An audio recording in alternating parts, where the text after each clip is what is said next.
Olá pessoal, sejam todos muito bem-vindos ao 16º episódio do podcast Roteiro Livre. Diretamente aqui do estúdio R-Play, queremos dizer que é um prazer enorme ter você aqui com a gente nesse mais um episódio. E antes de apresentar o nosso convidado, quero apresentar aquele que está sempre com a gente, Rodrigo Rodrigues. Vamos lá, Rodrigo. Vamos nessa para mais um Louco pelo Ao Vivo. Ah, sim, ao vivo daqui um pouco. E hoje, então, no 16º episódio, temos a honra de receber como nosso convidado, ele que é um dos pastores da Igreja Batista Vivar, teólogo, graduado em Ciências da Religião, professor de Teologia, enfim, uma série de coisas. Hoje temos a honra de receber Pablo Giovanni. Pablo Giovanni, é um grande prazer ter você aqui com a gente. Seja muito bem-vindo a esse 16º episódio do podcast Roteiro Livre. Pastor, que legal, obrigado. Eu que fico honrado pelo convite, estar aí com vocês, poder participar dessa conversa amigável. Não tem coisa mais gratificante, para nós pastores, nós servimos ao Senhor, cristãos, acima de tudo cristãos, que estar à mesa. Estar à mesa é uma graça. Com os microfones, uma aguinha gelada, em boa companhia. Sim. Vai ser um episódio muito legal, certamente. Show, isso aí. A ideia é sempre, a gente sempre fala para os nossos pessoas que vão assistir, a ideia é sempre trazer alguém que venha somar, E aí eu pensando lá, assim, o Pablo tem muito o que contribuir. Até mandei a mensagem para você demorou umas 2 semanas para responder. Que deslize, Mas, chegamos Não aqui... façam isso, gente. Não façam isso em casa. Respondam os amigos, não façam isso. É uma brincadeira, lógico, Eu acho que foi bem na transição. Eu vi que tu parou de postar story, daí eu pensei que, deve estar com o celular estragado, alguma coisa. Ou às vezes também passa despercebido, Mas enfim, Pablo, aqui a conversa, sempre não é um bate-papo, não é uma entrevista em si, Mas igual a gente tem que fazer algumas perguntas que norteiam, Mas manda bala, pastor. E aí nós queremos saber a tua vida, Pablo, a tua história e tal. E sempre eu faço a mesma pergunta para todos os convidados. A sua conversão a Cristo, como foi esse processo? Você nasceu num lar que era cristão ou não era cristão? Como foi todo esse processo de conversão e tudo mais? Vamos lá então, pastor. Eu nasci num lar cristão, mas uma modalidade de cristão meio presente hoje, que é o evangélico não praticante. Vocês já ouviram falar? Tem o católico não praticante, sim. O cara chega assim e pergunta, qual é a tua religião? Eu sou católico. Que legal, também sou. Qual é a tua paróquia? Quem é teu padre? Não, eu não sou praticante. Sim. E lá, na época que eu nasci, minha família, eu acho que é uma das pioneiras dos evangélicos não praticantes. Porque meus pais se casaram na igreja evangélica, aqui em São Leopoldo, na igreja quadrangular. Eu sou natural de São Leopoldo, meus filhos, me casei aqui, meus filhos nasceram aqui. E agora eu moro 15 anos esse ano em Novo Hamburgo, fazem 15 anos. Eu fui em 2010 para Novo Hamburgo. 2010. E os meus pais se casaram aqui na igreja evangélica, no evangelho quadrangular, aqui em São Leopoldo, na sede, ali no metrô. Ali no metrô, sim. Ali onde é a estação férrea, onde tinha o museu hoje, tem a estação São Leopoldo. E depois não foram mais na igreja, se desviaram e eu nasci nesse ambiente. Tinha um tio que era pastor, então tinha um testemunho cristão na minha família, mas meus pais já não iam mais na igreja. Hoje meus pais são convertidos, Eles voltaram para a igreja. Sim. E na adolescência, indo para a juventude ali, serviço militar, não servi, mas naquela época um testemunho muito forte de amigos, pessoal da escola, Comecei a trabalhar, tinha sempre uma pessoa convertida e outra, e foi que uma tia-avó me convidou para ir para a igreja, aqui da Feitoria, ela é falecida, Sim. A tia Eli, irmã da minha avó, tia-avó, tia da minha mãe, e ela me convidou para a igreja, na igreja quadrangular, e ali eu me converti, ali eu me batizei, e depois segui, e ali já eu acabar entregando a idade, Sim. Eu ali tava dos 17 para 18, 19 anos, depois não sei mais da igreja, e continua a caminhada. Continuei a caminhada. Sim. Você é um dos pastores lá da Igreja Batista Vivar, Isso. É Batista Vivar mesmo. Batista Nacional Vivar. Batista Nacional Vivar. Isso.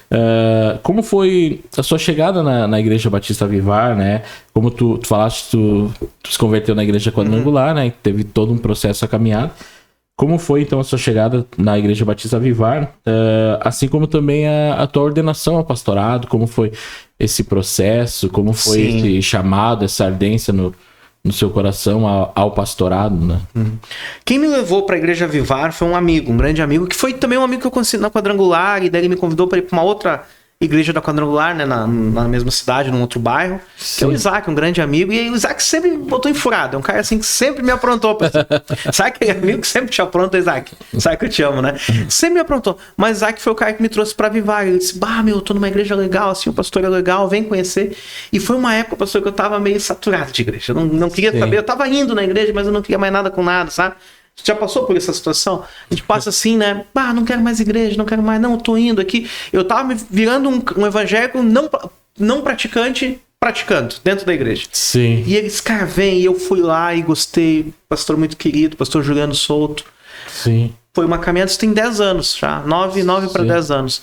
Aí o pastorado foi uma coisa natural, porque eu estava sempre na área do ensino, cuidei de todas as igrejas que eu passei, eu sempre cuidei do seminário, sempre dei aula, desde 2009, atuando em seminário, e daí cuidei do seminário da igreja, o pastorado foi uma coisa que veio meio ao natural. Não que, né, esse aqui tem pinta de pastor, não, mas foi uma construção que eu não vi, sabe? Gente, agora com o benefício da retrospectiva, tu olha, puxa, foi uma caminhada, mas não vi assim. No momento foi algo, tipo assim, algo natural, né? Daí agora que a gente faz esse reflexo, pensa assim, não, mas foi uma caminhada. Claro. Faz quantos anos da ordenação? Faz uns 3 para 4 3 para 4 anos, né? Isso, Todo um processo, né?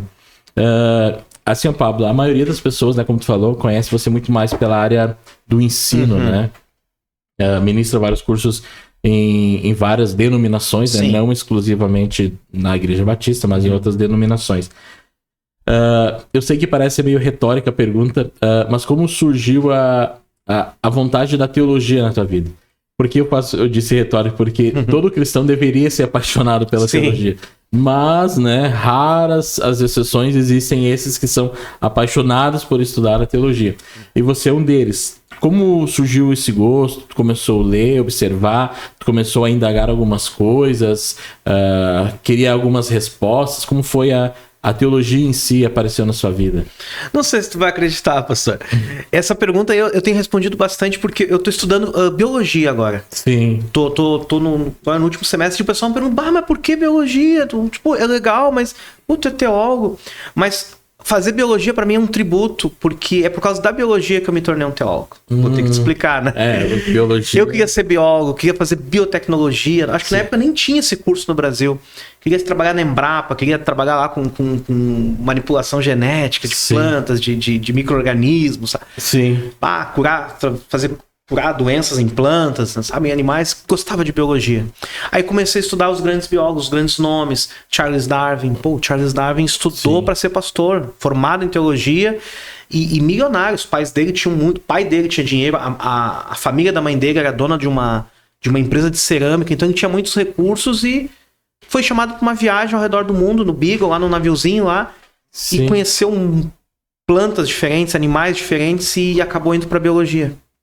Vai estudar genética. O pai da genética foi um padre, Gregor Mendel, cultivando ervigas ali no mosteiro, né, ervigas de cheiro. Ele traçou o que hoje são as leis da genética. Gostava muito de animais, assim, de classificação, né, de sistemática, então dava nomes científicos aos animais, era em latim e grego. Aí comecei a gostar dessa questão latim e grego.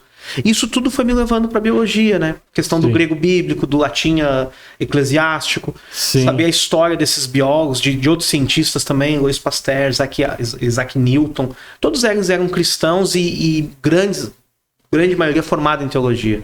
Então, a partir da biologia que eu fui parar na teologia. Então, comecei a estudar teologia de forma autodidata, por minha conta. E quando eu vi, eu estava estudando na igreja. Quando eu vi, eu tava com a turma. Mergulhado. Aonde eu ia, formava uma turma ali. Até hoje, pastor, tem pessoa que me chama de professor. E nunca foi meu aluno.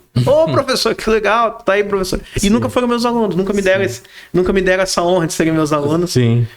Mas foi assim, foi a biologia que me trouxe. Hoje eu me sinto na obrigação de me formar em biologia para prestar esse justo tributo, né, às ciências biológicas. Uma coisa liga a outra, né? Não parece, mas são muito ligadas, né? Porque é a questão da vida, e aí a partir da vida, algumas lacunas, algumas respostas que não se encontram, a teologia em si explica, né? E a biologia em si também complementa muita parte da questão teológica também, não só da vida das plantas, mas também da questão da vida humana e tudo mais. A própria questão da vida, pastor, a biologia não tem uma definição correto, o que é a vida? O que é a vida? Ah, é movimento, é reprodução, é algo que se autoalimenta. Bom, o fogo tem movimento, o fogo se multiplica, o fogo precisa de combustível, de algo que o alimente, precisa de oxigênio. Isso são critérios da vida. Então, se a gente pegar só critérios metodológicos, científicos para definir vida, eu vou ter que dizer que fogo é vida. Ou seja, o próprio objeto da biologia não é algo tão simples de dizer o que é a vida, né? Sim. Desde a teoria das duas vacas, né? A vaca viva e a vaca morta, até essa ideia do fogo, a vida não é algo tão simples assim de definir. Sim. E a vida na Bíblia ela é definida assim com uma exatidão, com uma beleza. Sim. A vida que Deus criou. Sim. É bem interessante esse ponto. Além da teologia, agora é interessante a gente mergulhar no ponto igreja em si, igreja... pessoas, né? Olhando assim para a igreja brasileira como um todo, assim, né? Não denominações específicas, mas toda a igreja brasileira. E também olhando a partir de um perfil de quesito de conhecimento teológico. Se você fosse opinar sobre a igreja brasileira em relação a isso, em relação ao quesito conhecimento teológico, o que tu acha, ou qual a tua opinião sobre a igreja brasileira como um todo, a questão do conhecimento? E quando eu falo conhecimento, não apenas os líderes, mas a igreja como um todo, desde do irmão Má até as lideranças, né? Como um todo. Qual a sua opinião sobre? É muito difícil a gente definir, né, pastor, a igreja no Brasil, ou a igreja, eu gosto de dizer as igrejas, porque se tu pegar o livro de Atos, não, a igreja de Atos, eu não gosto muito dessa expressão, a igreja de Atos, eu uso mais as igrejas de Atos. Tu pega a igreja de Colosso, uma igreja vibrante, pastoreada por um leigo, né, um irmão que não era pastor, e tu pega a igreja de Corinto, que era uma igreja imatura, com problemas, mas que eram cheios dos dons do Espírito Santo. Então, só peguei dois exemplos aqui de duas igrejas muito diferentes, mas estão ali no contexto das igrejas de Atos, né? O Brasil, então... Tem suas particularidades. O caldeirão é maior, né? O caldeirão no sentido, assim, de uma junção, porque a gente tem igrejas das mais variadas vertentes. A gente tem irmãos, às vezes eu falo em aula, né? Igrejas que batizam crianças. Os nossos irmãos católicos, não. Metodistas, luteranos, anglicanos, quem mais? Presbiterianos. Que já falei 4 igrejas de grande representatividade no Brasil que batizam crianças. Não estou entrando aqui no mérito, mas a gente imagina que todas as igrejas evangélicas batizam adultos, né? Então a gente tem, né? Mas o que eu vejo assim, pastor, e isso me preocupa, é uma coisa que a gente aprende nas ciências da religião, que é o efeito polo-satélite. Tu tem o polo, né? Que seria a sede. A gente vê muito isso em igrejas que trabalham com campus, né? Então tu tem a sede. Tem a sede, né? Isso. E tu tem as congregações. Então a sede é o teu polo. E as congregações são os satélites. Normalmente, e a gente lamenta que seja assim, mas normalmente no satélite é uma coisa e no polo é outra. Geralmente, e a gente entende que eu entendo que o fundador da igreja, a sede, né, o fundador da igreja é o que dá a teologia da igreja. Quem dá a teologia de uma igreja não é o mestre, é o apóstolo. É o fundador da igreja que dá a teologia da igreja. O mestre vai ensinar, vai sistematizar essa teologia. E replicar. E replicar, e vai ensinar, e vai criar métodos menos difíceis de se ensinar a teologia do apóstolo. Então, na sede, muitas vezes... Eu não estou dizendo que na sede é de um jeito e no polo é do outro. Na verdade, eu estou dizendo isso sim. É porque a sede, o satélite, muitas vezes não replica. A gente vê isso em várias igrejas. A gente pega uma igreja, uma paróquia católica aqui no bairro Feitoria, a liturgia, o culto não é o mesmo lá no Vaticano. Não é o mesmo lá na Catedral de Porto Alegre. A gente pega aqui uma igreja batista, aqui um culto aqui, a gente vê que lá na sede em Minas Gerais, lá na sede nacional é diferente, né? O trato é diferente, as questões... E isso tem o ato saudável de ser assim, a questão da diversidade, da variedade, da multiplicidade da graça de Deus, né? Do jeito de Deus agir, mas às vezes em questões doutrinárias, não, mas se fosse lá na sede, o pastor não fazia assim. Aqui não estão me deixando cantar porque eu não sou casado. Lá na sede, talvez... Lá na congregação eles estão deixando. Eu acho que esse é o grande, assim... Que eu vejo, assim, da questão teológica. Agora, pastor... Definida aí com essas particularidades é difícil, né? Mas o que me preocupa muito, assim, é um fato que na minha igreja a gente não está vendo ainda. Mas muitas igrejas já estão se preparando para isso. Cito a igreja luterana... Porque eles estão falando isso abertamente, que para os próximos anos eles preveem não ter pastor. Falta de pastor. Não ter pastor. Eles chegar, pastor, e fechar. Nós vamos fechar essa congregação. Puxa vida, não tinha membro. Não tem pastor. Fechar uma congregação. Realocar os membros. Ou realocar, ou mandar para outras igrejas porque não tem pastor. Porque sempre faltou obreiros. Sempre faltou. Desde quando? Bom, quantos anos tem a igreja? 2000 anos. Há 2000 anos existe falta de obreiros. Primeiro que disse foi Jesus. A seara é grande, poucos são os ceifeiros. Mas orem para que o Senhor da seara mande trabalhadores. Então, trabalhadores, obreiros, sempre faltou. Só que agora está faltando pastor.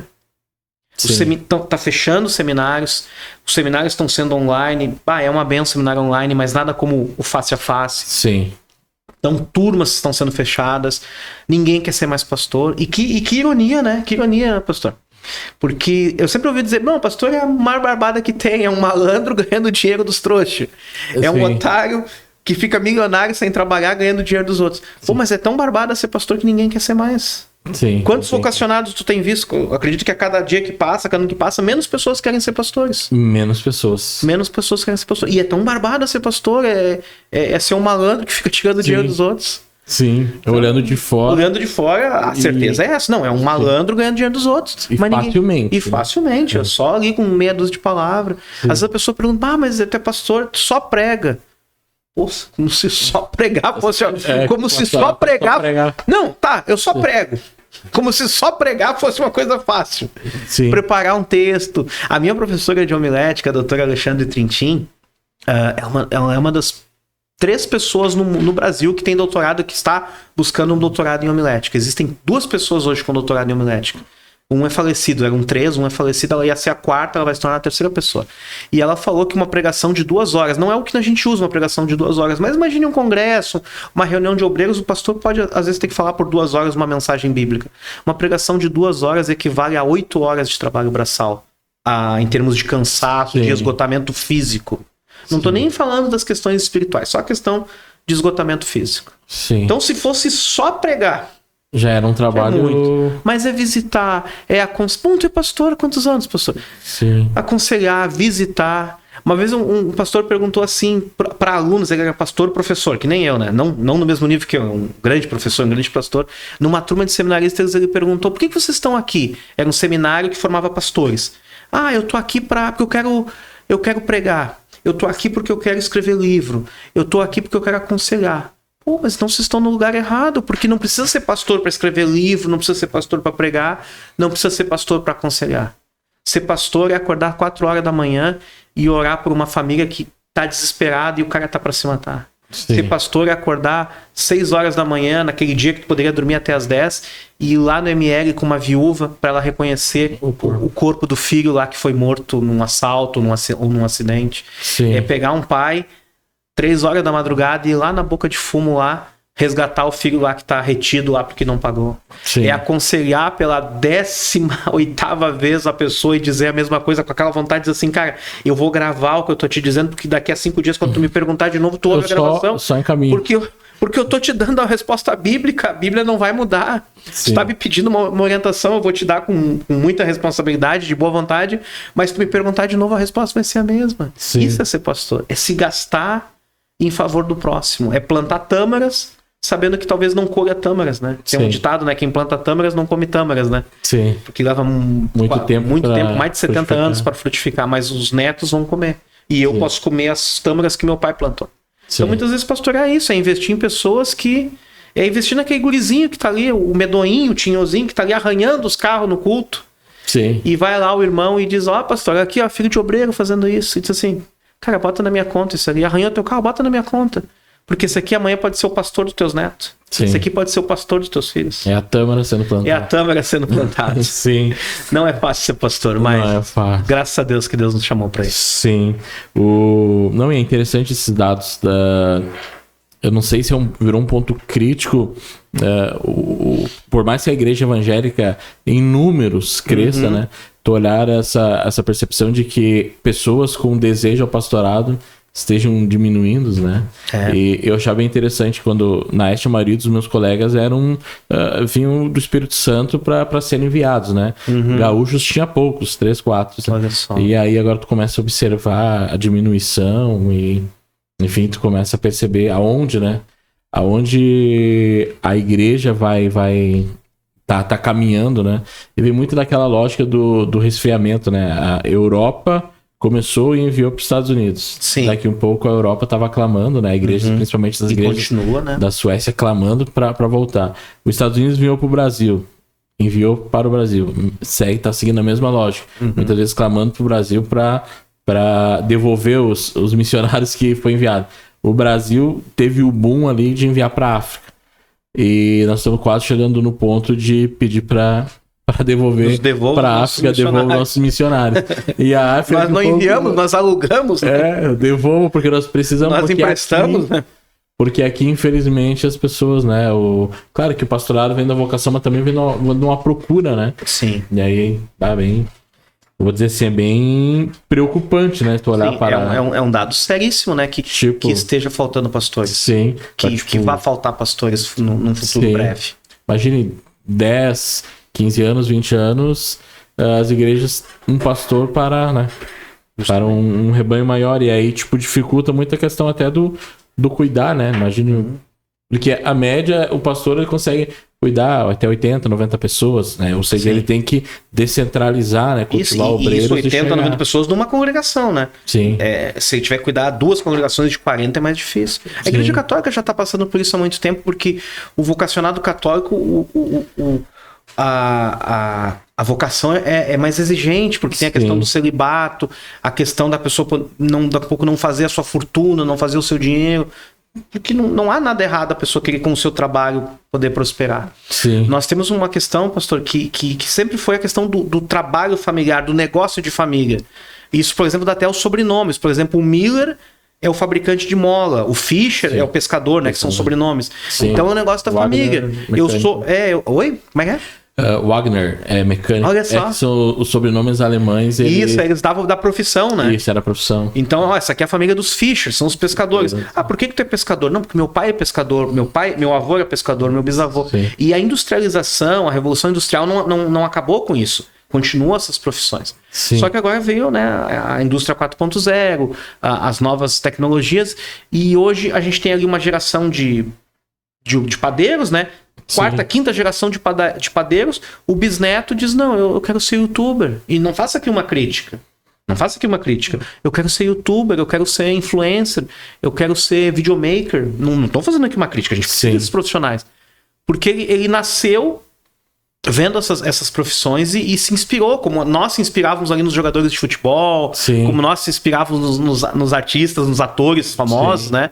E não nos tornamos atores, eu pelo menos não me tornei um atleta, mas nos inspirava, e eles já nasceram com isso ao alcance da mão. Sim. Já nasceram isso com o alcance da mão e fazem essa opção, né? E obviamente a gente respeita, né? Sim. Então a gente está vendo que isso também na questão vocacional ao ministério. Não, eu quero servir a igreja de outra forma, eu quero fazer o vídeo da igreja, eu quero fazer a mídia da igreja. Sim. Eu quero, olha, tu tem um chamado pastoral, não, mas eu quero fazer o podcast da igreja. Sim. Então, por um lado, a gente tem a questão vocacional particular da pessoa, de como ela entende que Deus está chamando.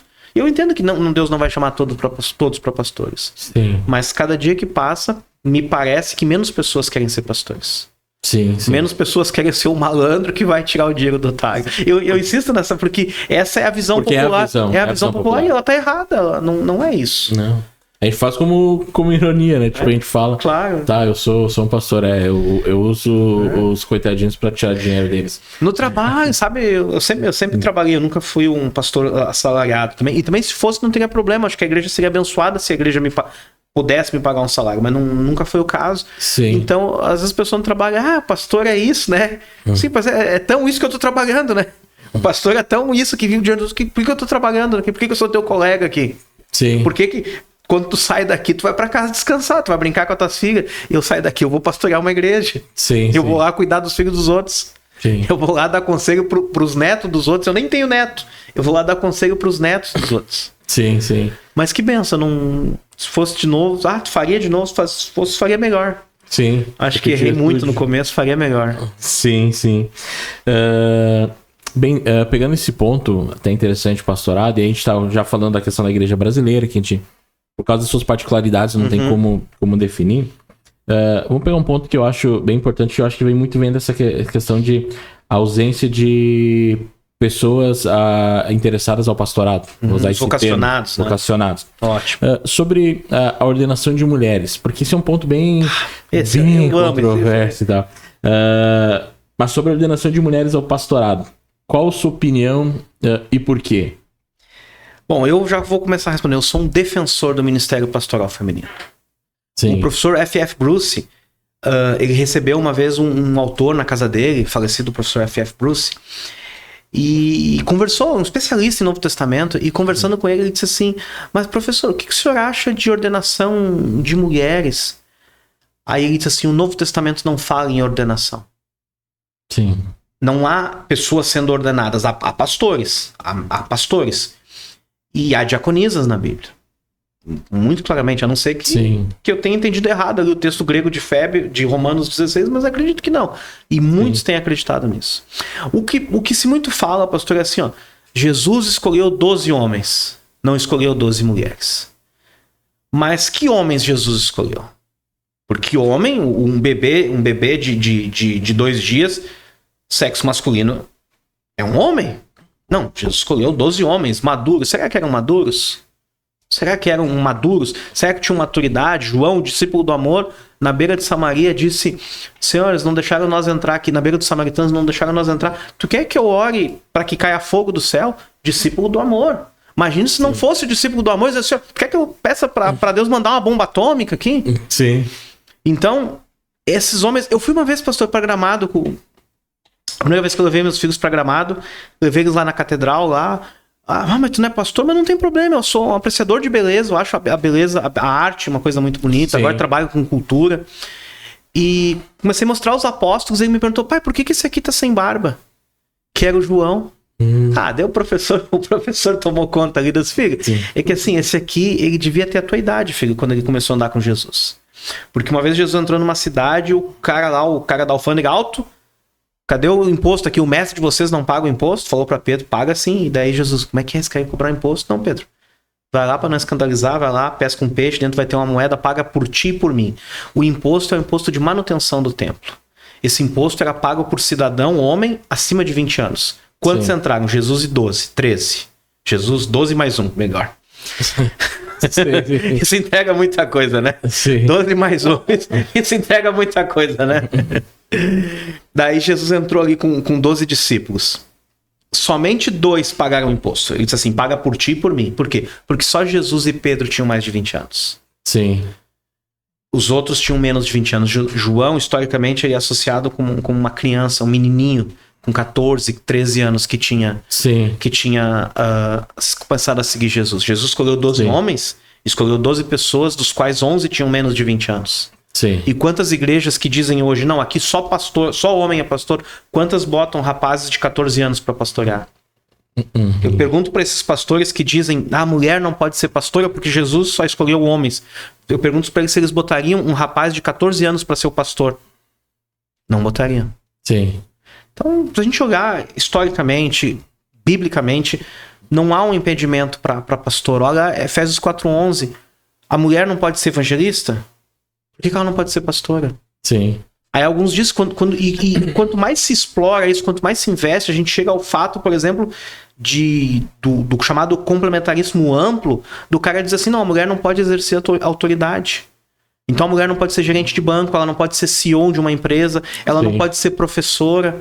Aí tem igrejas que a mulher não pode ser pastora, mas ela pode ser professora. Mas só da classe até 12 anos. Porque depois ela é autoridade. É dela autoridade, mas só até 12 anos, porque depois de 12 anos já é um homem, daí já não... A mulher não... Então é um malabarismo, né? E com todo respeito a quem pensa diferente, mas eu vejo que se faz um esforço muito grande para hoje, hoje se calar a mulher. Sim. Se silenciar a mulher. Sim. E hoje de manhã eu estava vendo um achado arqueológico no Monte das Oliveiras, uma plaquinha. E a plaquinha dizia: a Sofia, escrava e noiva de Jesus, diaconisa segundo Febe, esperando encontrar-se com o meu Senhor. Então isso datado ali dos primeiros séculos da igreja cristã. Sim. Então já tinha diaconisa. Sim. Já tinha mulheres servindo a Deus. Romanos 16 ali, falando de 2 pessoas, Júnias se gastou muito tempo de história e de pesquisa para dizer que Júnias era um nome feminino. Só que Júnias poderia ser um nome como Darcy. Tem o seu Darcy e tem a dona Darcy. Sim. Então é um nome que dá para ser feminino. Sim. E daí diz que essa mulher, e junto com outro homem, eram notáveis entre os apóstolos. Me parece que do jeito que está construindo aquilo no grego, quer dizer que essa mulher era uma apóstola. Sim. Lá em Filipenses, quando Paulo diz para duas mulheres, né, Evódica e Sintique, que elas se acertem, ele diz assim: e tu, meu companheiro de trabalho, me ajuda nessa. É Filipenses 4, se eu não me engano. Só que essa palavra ali para companheiro, a Bíblia de Jerusalém traduz como nome próprio. Ok, uma possibilidade. Mas todas as Bíblias traduzem como companheiro, como parceiro, como cooperador. Só que é o seguinte, aquela palavra, pastor, ela é comum de dois gêneros, é como testemunha. Eu posso dizer, pastor Jonatas é minha testemunha lá em Novo Hamburgo. Pastora Maria é minha testemunha lá em Novo Hamburgo. É uma palavra que poderia ser usada para mulher. Sim. Em muitos contextos foi usada para mulher. Ele poderia estar falando de uma mulher. E tu, minha companheira de trabalho, me ajuda. Tu que é uma liderança aí, me ajuda. Sim, Esse posto cabe muito bem com Lídia, a primeira crente que se converteu em Filipos. Sim. E que exerceu, aparentemente teria exercido um papel de liderança. Sim. O ministério feminino é inquestionável, né? Sim, eu vejo assim, visto, a gente vê as igrejas fundadas por mulheres e o que fala? Não, pastor, não, mulher. Tu entrega essa igreja, entrega para quem? Para um homem?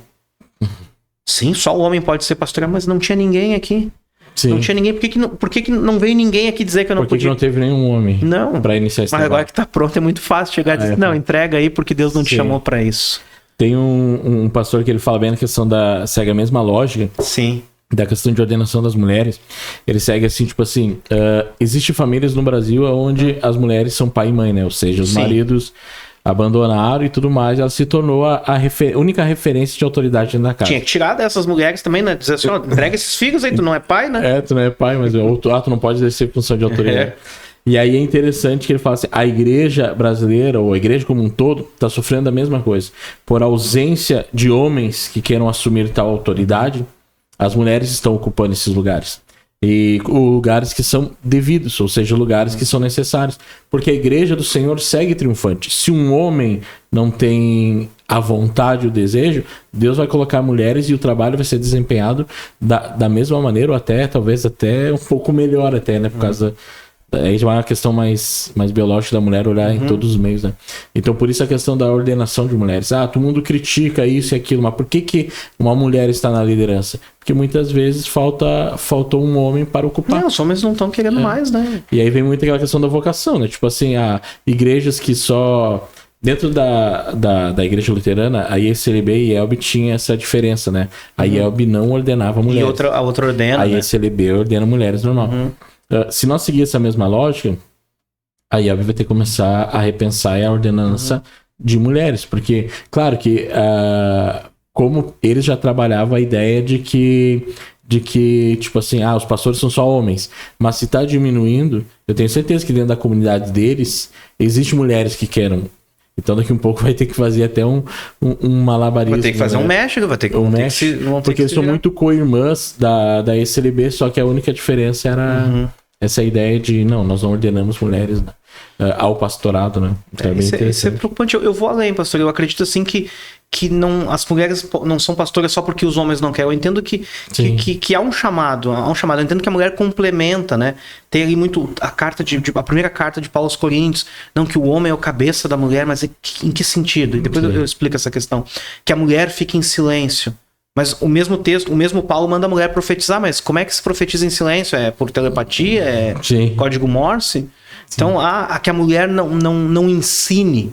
Mas tu pega a palavra ensinar ali, não é didaquê, não é didascalia, que é um ensino didático. Seria um ensino agressivo. Então, ele diz assim, que a mulher não seja agressiva ao fazer o ensino. Sim. Então, essas questões. E também é o contexto particular da comunidade em si ali, né? Nesse caso, quando... E assim, pastor, né?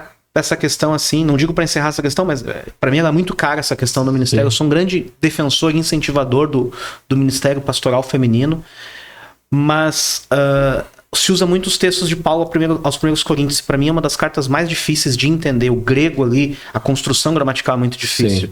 E eu aplaudo, né, os caras que entendem aquilo com uma clareza para dizer que a mulher não pode ser pastora. Mas ficando em 1 Coríntios 4, o versículo 1, importa que os homens, que o mundo, né, nos reconheça como ministros, como servos. Ali é uma palavra bem baixa para servo, o peretez é uma palavra bem grosseira, seria um escravo amarrado no porão, e ele fala isso, Deus nos deixou em último lugar, né? Seria o escravo do último porão. Sim. Importa que o mundo nos reconheça como escravos de Cristo e despenseiros, econômos, administradores, mordomos dos mistérios do Senhor. Versículo 2, porque aos despenseiros, aos mordomos, aos servos, importa que sejam encontrados fiéis. A única coisa que Deus vai exigir de nós é fidelidade. Não é gênero, não é aptidão, não é faculdade, não é formação. Essas coisas são importantes, mas elas são importantes para a sociedade, elas são importantes para o mundo. E importa que o mundo nos veja como ministros e como servos. Sim. Mas para Deus só, como se fosse pouco, né? Só importa que nós sejamos encontrados fiéis. Sim. Então o nosso carinho, as mulheres, as nossas pastoras, as nossas diaconisas, as nossas apóstolas, as nossas mestras, as nossas profetisas, as nossas evangelistas, porque a mulher complementa o ministério do homem. A mulher não está abaixo, não está acima, a mulher está em pé de igualdade. Quando Paulo diz que o homem é a cabeça da mulher, que Paulo está falando? O Paulo judeu, que a palavra cabeça seria roshi, que é de principal, de príncipe, ele está dizendo isso? É esse Paulo judeu? Sim. Ou é o Paulo grego, em que cabeça seria primeiro? Que termo ele está usando? No sentido de principal, de princípio, perdão, de principal, de príncipe, de mais importante, ou de princípio, de início? Que o homem foi criado primeiro ou que o homem foi criado mais importante?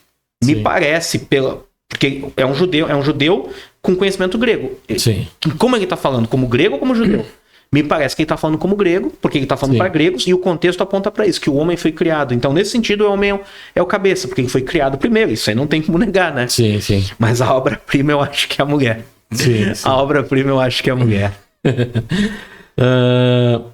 Bem, é um ponto, né? Tipo, grandes questionamentos, debates, e vai muito além, né? Essa questão da ordenação, mas eu vejo muito importante a igreja discutir isso, porque a maioria das igrejas entende que a pastora é a mulher do pastor, né? Tipo assim, como se fosse... Ela até não quer, ela não quer ser, não quer, né? Às vezes, porque tipo eu assim, entendo que o ministério é vocação, às vezes eu não quero, Deus não me chamou, né? Sim, sim.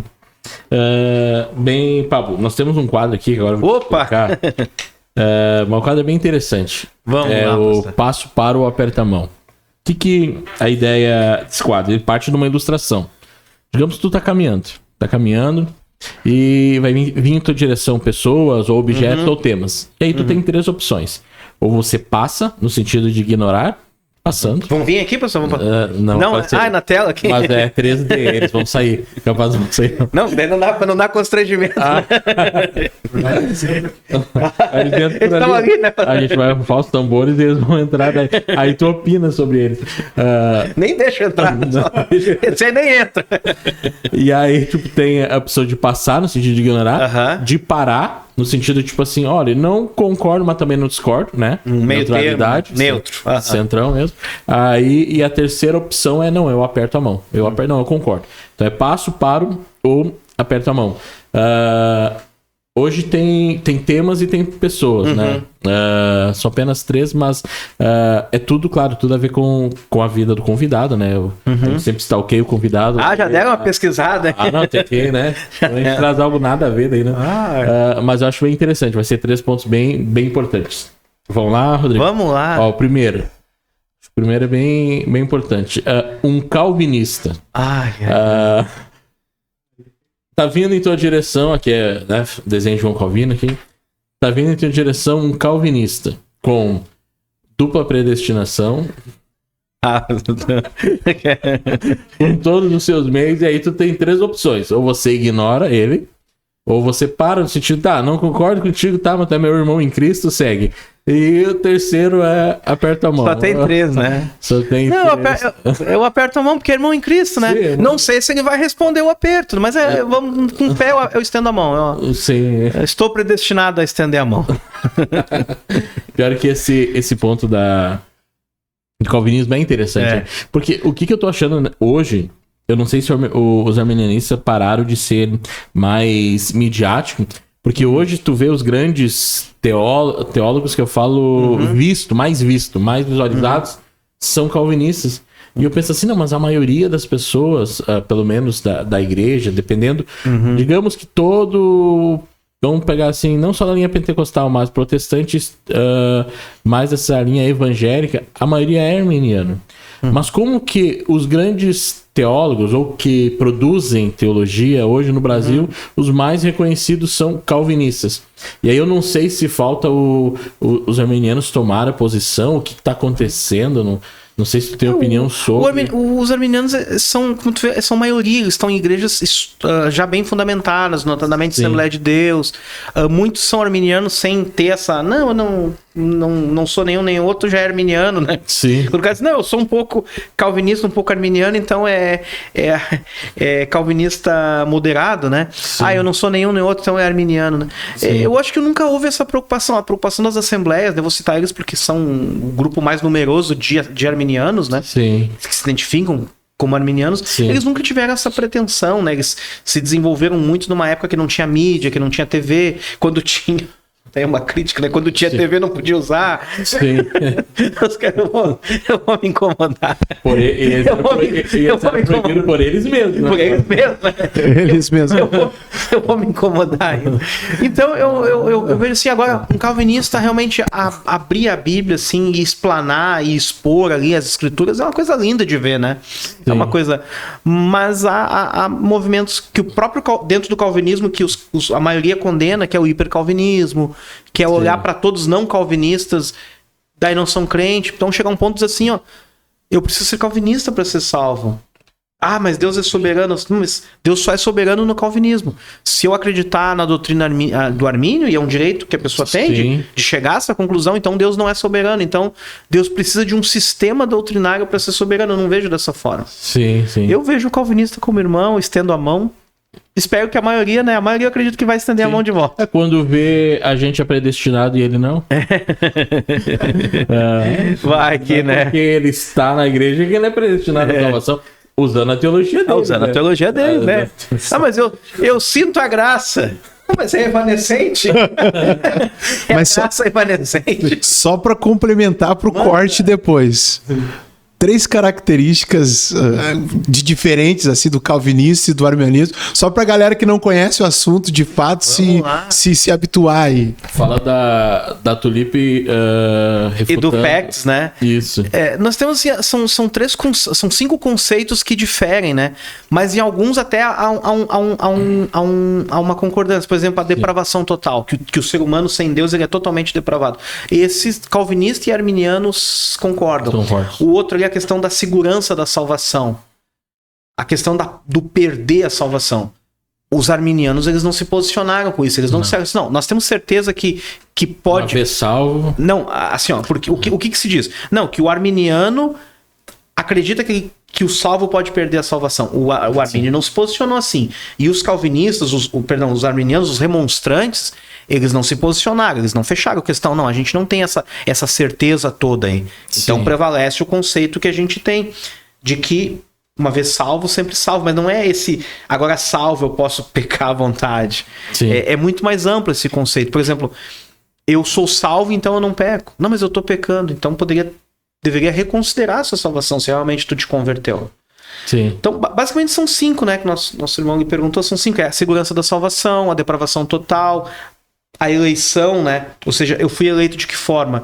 Condicionalmente ou incondicionalmente? E eu acredito, por exemplo, na chamada eleição corporativa, que o povo de Deus foi eleito. Já o calvinista, ele pensa que, entende, né? E eu respeito a quem pensa assim, que o indivíduo é eleito, né? De forma 1 a 1, né? Então ele é eleito para salvação. Ele foi eleito, foi escolhido antes da fundação do mundo. Eu entendo de uma eleição corporativa, ou seja, um grupo foi eleito. Que grupo é esse? O grupo é a igreja. Onde há arminianos, onde há calvinistas, onde há judeus, onde há gregos, onde há brasileiros, onde há todas as formas possíveis. Mas, então, acho que citei 3, a depravação total, a segurança da salvação e a eleição, né? Mas tem a questão da graça também, se eu posso resistir à graça ou não. Eu acredito que o ser humano resiste à graça de forma definitiva. Como a gente vê isso historicamente, a gente vê na Bíblia, né? O calvinista pensa que não, que a graça não pode ser resistida. Sim. Então, a pessoa que resiste à graça, na verdade, ele não está sendo afetado pela graça. Ele está rejeitando a um convite, um apelo, mas não a própria graça de Deus. Sim, sim. É importante esses pontos, né? Eu gosto da visão do livre-arbítrio, da predestinação. Ah, tem a questão do livre-arbítrio também. Eu acho que o pessoal acho que mais vai compreender, né? Pode comentar do livre-arbítrio e da predestinação, a diferença. O arminiano escolhe, defende a ideia do livre-arbítrio, né, da livre escolha, né? E o calvinista já trabalha com a ideia de eleição, né? Ou seja, eu não consigo resistir à graça. Ambos trabalham com a questão da eleição, né? Só que um é geral, um é condicional, outro é incondicional. Sim. Ou seja, o calvinista entende que a eleição é incondicional. Deus me elegeu independente de qualquer coisa. Porque a salvação é dele, né? O arminiano entende que a eleição ela é condicionada, ou seja, eu aceito. Sim. Eu aceito Jesus, mas não é tão simples assim. Há um processo, Deus coloca isso no meu coração. Não é eu assinar um contrato. Tá bom, vem, Jesus, eu aceito. E a salvação é de Deus, né? Mas tu dissesse ali a questão do livre-arbítrio. Primeiro a gente tem que entender o que é livre-arbítrio. O livre-arbítrio seria a questão de eu fazer o que eu quero. Eu quis vir hoje aqui com uma camisa preta. Sim. Eu quis... passei ali antes de vir tomar um caldo de cana ali, que eu vi que ia chegar mais cedo. Vou tomar um caldo de cana ali na feitoria. Isso é uma decisão que eu tomei, isso é uma escolha. E a gente associa isso com o livre-arbítrio. Não, o Pablo quis tomar um caldo de cana, o Pablo quis vir de preto. O Pablo quis vir de moto, podia ter vindo de carro, né? Porque tá quente, podia ter vindo com ar-condicionado. Fiz a escolha de vir de moto. Isso não é livre-arbítrio, isso é livre agência. Sim. Isso é livre agência. A gente precisa ter esse entendimento. Isso são coisas diferentes. E isso, ambos concordam que o ser humano tem livre agência. Ele escolhe, eu quero ter... Tá todo mundo comprando iPhone, mas eu tô optando por uma marca aí que é o que eu posso pagar e que tá me atendendo bem. Então é uma escolha baseada em questões financeiras, questões estéticas, mas é uma escolha que eu faço. Sim. Eu arminiano, posso escolher um celular Android e o calvinista escolher um iOS, e nós dois estamos exercendo o nosso livre-arbítrio, a nossa livre agência. Sim. Agora, o livre-arbítrio seria a capacidade de tomar decisões decisões espirituais. Não é a melhor definição, mas é a capacidade de tomar decisões por Deus, decisões corretas. Aí, então, nesse ponto, o arminiano entende, não, eu aceito Jesus porque eu quero. Não que isso me torne mais do que alguém. O calvinista entende, não, ninguém pode aceitar Jesus se Deus não colocar essa vontade nele. Sim. Então, o calvinista, o cidadão aqui entende, né, o Calvino, né, que matou um monte de gente, que afogou um monte de gente, que pegava os nossos irmãos anabatistas, vocês querem se batizar, né? Então nós vamos batizar vocês no rio aqui. Afogou 8 mulheres grávidas no rio. Essa é a história. Uma grande contribuição teológica o Calvino fez, mas a gente não pode tirar isso da história dele. Pegou e matou o Serveto lá, porque o cara acreditava de forma diferente. Pegou, o cara foi no culto assistir ele parou a pregação, viu o cara no meio da multidão, manda queimar, manda enforcar. Sim. Os servetos. Mas o Calvino acreditava que não, a pessoa não tem capacidade de tomar decisão, a não ser que Deus opere nesse sentido. Então, o calvinista entende que não existe livre-arbítrio, o arminiano entende que há um livre-arbítrio. Mas a gente ainda entende que esse livre-arbítrio, né? A gente não, eu digo os arminianos, porque até dentro do arminianismo há essas variações. O arminiano, por exemplo, o armínio é mais calvinista do que os calvinistas brasileiros. Sim. O calvinista brasileiro não batiza criança. Alguns, né? Por exemplo, alguns não batizam criança. O Armínio batizava criança. Sim. O Armínio, dos 5 pontos calvinistas, ele complicou, ele divergiu ali em 1 ou 2. Tinha a questão os regramentos do culto, né? Os limitadores do culto, acho que esse é o nome. Questão do batismo de criança. E nada disso os nossos irmãos calvinistas no Brasil adotam. Sim. Então, na verdade, o cara adota um ponto ali e diz, não, eu sou calvinista. Que é bonito ser calvinista. Tá na moda, né? Tá na moda. Calvinista. Então esse aqui é contra o livre-arbítrio, ele acredita que não existe. O arminiano entende que existe. Agora os dois concordam com a livre agência. Sim. Com a capacidade de tomar qualquer tipo de escolha. Eu parto do ponto de que o livre-arbítrio só existiu no Jardim do Éden. Beleza. Isso, alguns falam isso. Mas em um momento, eu penso assim, o momento do que o véu do tempo se rasgou. Eu acho, tipo assim, claro, naquele sentido de agora eu tenho acesso, eu não preciso de uma questão sacerdotal, não preciso de regramento. Eu acho que ali, não digo que a gente volta à inocência como no Jardim do Éden, mas eu acho ali que é uma oportunidade que Deus dá novamente. Então, se partir pela questão mais popular, o livre-arbítrio essa escolha, né, ela se torna gritante. Ou seja, claro, é difícil explicar porque parece que ambas têm seu ponto de tá correta, né? Parece, Sim. né? Mas, eu penso que a partir da obra da cruz, do momento, do estrondo, do que o véu do templo se rasgou, o ser humano teve agora essa capacidade de escolha, né? Claro que também pode ser interpretado como questão de agência, né? Lutero já falava de outra, né? Ele falava do servo-arbítrio, né? Ou seja, eu sou escravo de uma escolha, O Lutero conseguiu a proeza de mesclar, de harmonizar calvinismo com arminianismo antes dessas doutrinas serem fundadas. Sim. Ele pegou duas doutrinas que não existiam e harmonizou elas. O Lutero é um gênio. Ele é brilhante. Ele é brilhante. A gente falava, tipo assim, mas... Ele falava da eleição, mas o cara é Aí veio o Calvino com dupla predestinação, daí quando veio Armínio rediscutindo, né, tudo que João Calvino falou, e aí quando veio, tipo assim, mas Lutero já tinha falado da servo-escolha, né, do servo-arbítrio, né, ou seja, eu sou escravo de uma escolha. Se tu parar pra pensar o ser humano, né, a gente sempre olha a vida como dois caminhos que estão na nossa frente, né, a porta... Como Jesus citava, a porta estreita e a porta larga. Porém, na verdade, eu vejo como apenas um caminho. Porque o ser humano já está na sua depravação total. Sim. Ou seja, eu tô numa sala perdida. A única escolha que eu tenho que fazer é abrir a porta e ir para Cristo. Não há dois caminhos. Não, eu já tô no estado de condenação.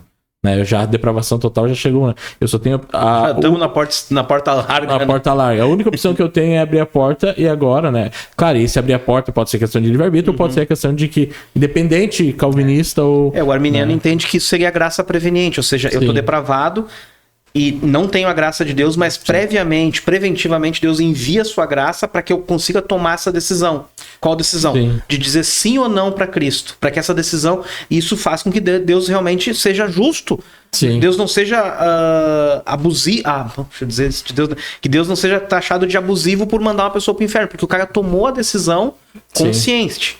Infelizmente, esse cara vai pro inferno de cabeça erguida. Porque ele tomou a decisão. Senão, eu rejeito. Ele vai pro inferno de cabeça erguida, confiante, peito estufado, porque ele disse, não, eu rejeito essa oferta graciosa. Eu vou Aí, até essa questão, ele precisa ser regenerado pela graça preveniente, segundo a doutrina do Armínio, dos remonstrantes, né? Que são os discípulos do Armínio, né? Com essa linha.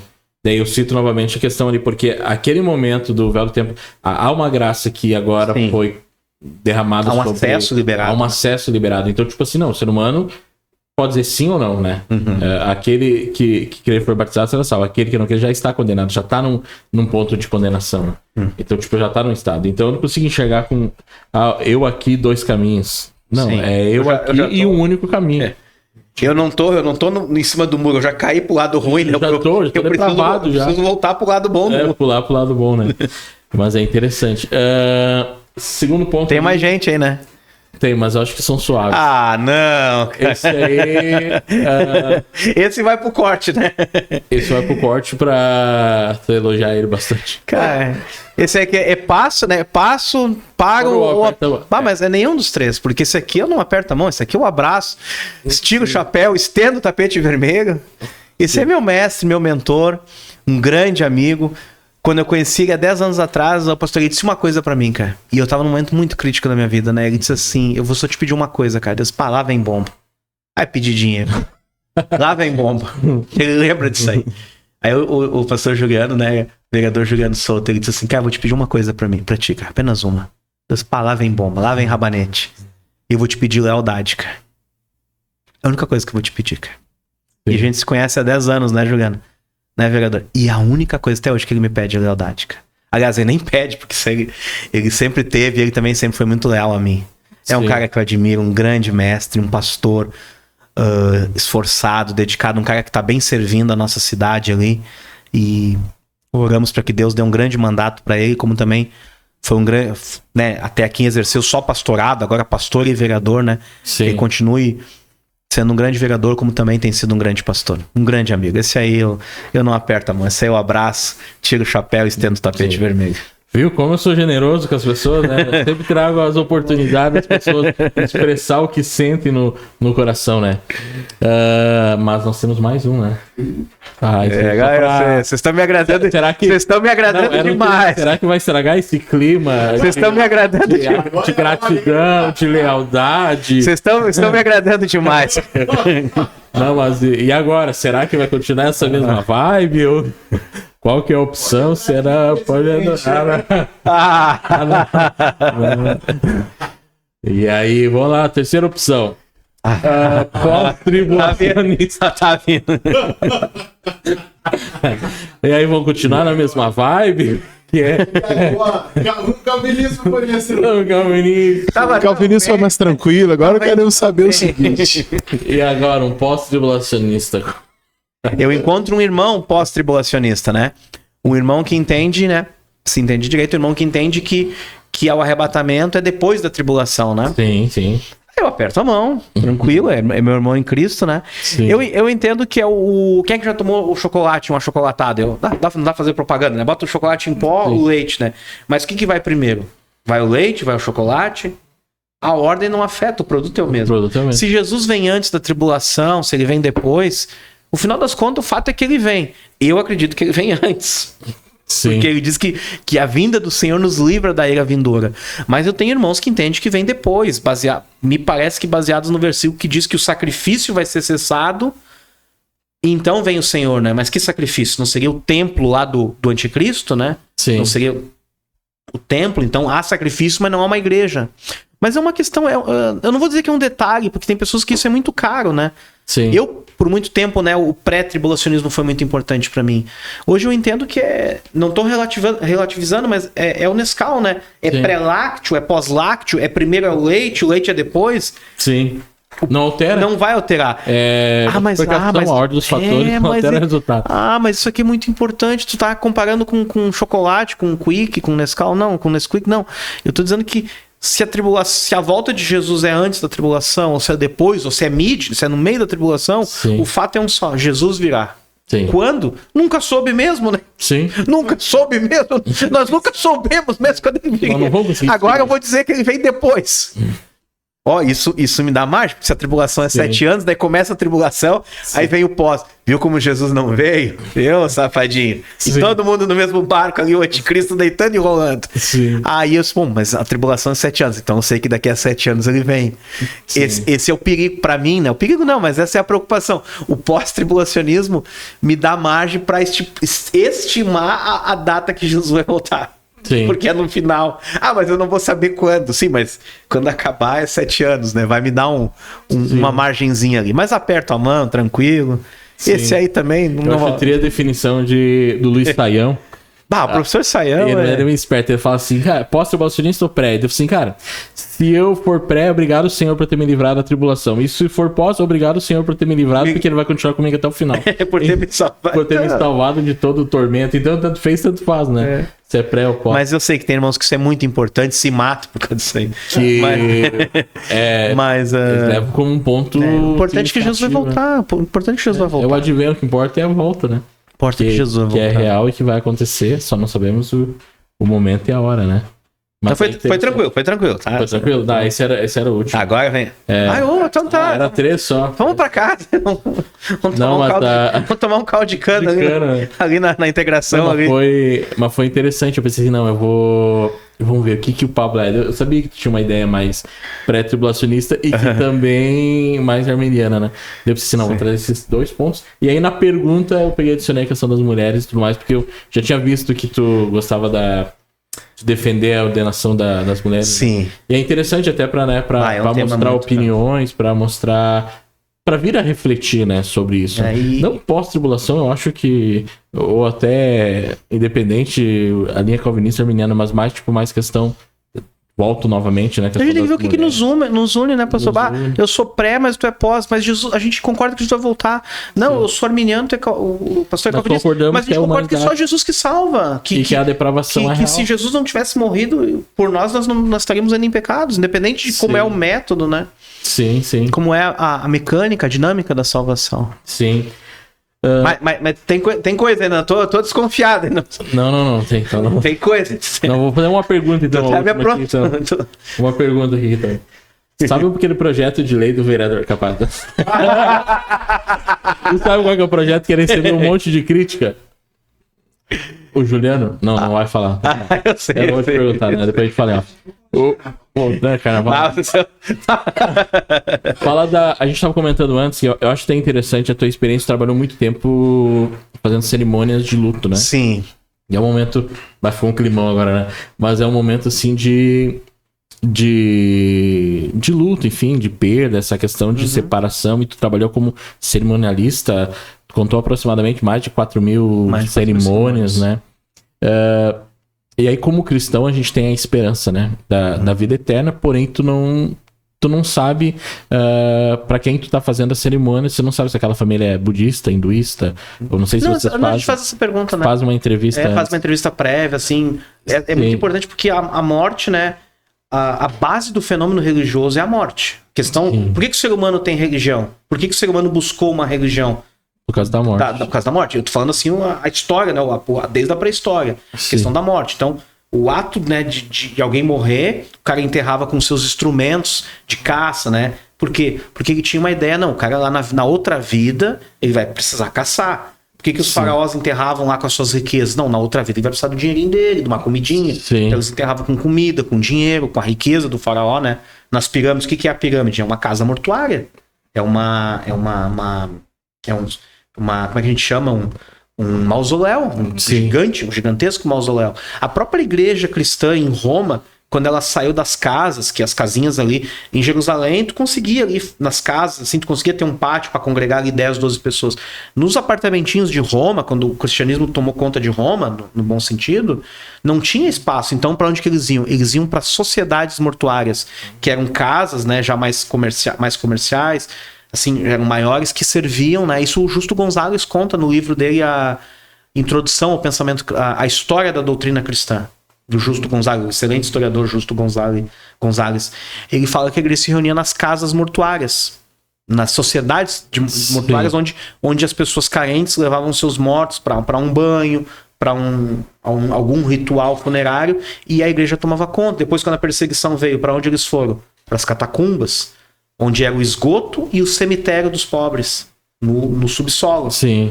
Então, a morte está muito ligada à fé cristã. Não só à fé cristã, mas a todas as manifestações de fé. A morte é a base do fenômeno religioso. Sim. E o que é a morte para nós cristãos? Bom, eu sou cristão porque Cristo morreu. Ressuscitou. O Cristo que ressuscita é antes o Cristo que morreu. É o que Paulo diz, esse é o Cristo que prega, o que ressuscitou, antes o que morreu.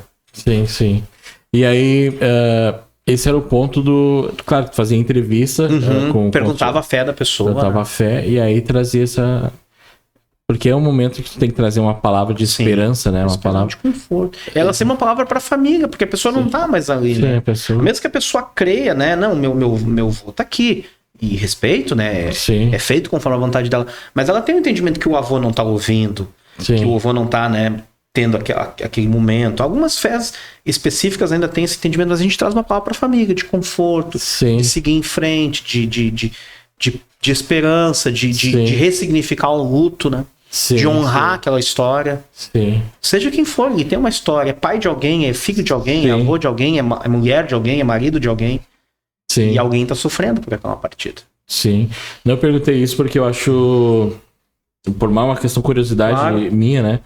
Porque é tão difícil tu trazer porque tu fica buscando qual palavra eu vou direcionar essa pessoa neste momento de dor, de sofrimento, né? Em alguns pontos aí, por isso que eu fiquei curioso, né? Como tu trabalhava, como fazia, porque tu fica meio, né? Receoso, né? Bem, Pablo, tu saiu de um ponto, era pra encerrar, mas agora surgiu outra pergunta. Tu saiu de um ponto que era a questão de cerimonialista e agora tu migrou para trabalhar na Secretaria de Cultura. Essa migração, claro, por toda a questão de uma mudança, né? Tu sair de um ambiente e vai para outro. Mas agora falando dessa tua nova atividade que tu tá exercendo na Secretaria de Cultura de Novo Hamburgo. Como é esse plano, essa vontade de agora servir a comunidade hamburguense como agora um funcionário mesmo, né? Como alguém está na ativa, né? Qual o sentimento? Foi desafiador ou ficou honrado quando recebeu o convite para assumir essa... É uma pasta, né? Isso, eu sou assessor da pasta, né? Sim. Não sou, tem o secretário, tem chefe de gabinete, tem diretor, tem os setores, eu sou um assessor da secretaria, da pasta. Sim.